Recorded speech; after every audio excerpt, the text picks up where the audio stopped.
இரண்டாவது குடமுழுக்கு விழாவை நமது ஓதுவா மூர்த்திகளும்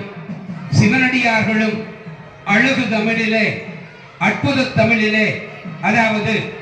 செந்தமிழ் நாடென்னும் போதினிலே இன்பத்தேன் வந்து பாயுது காதினிலே செந்தமிழ் நாடென்னும் போதினிலே இன்பத்தேன் வந்து பாயுது காதினிலே என்ற மகாகவி பாரதியின் பற்களுக்கு ஏற்ப அழகு தமிழிலே இந்த வழிபாடுகள் நடைபெற்றுக் கொண்டிருக்கும் இந்த இரவு பொழுதிலே மரத்திலிருந்து, செடியிலிருந்து, கொடியிலிருந்து, மலையிலிருந்து, கடலிலிருந்து, மண்ணிலிருந்து விளைந்த திரவிய பொருள் பால், தயிர், நெய், தேன், கொப்பரை தேங்காய், பட்டு வஸ்திரம், நவதானியங்கள், பழவகைகள் எல்லாம் திருக்குண்டத்திலே இப்பொழுது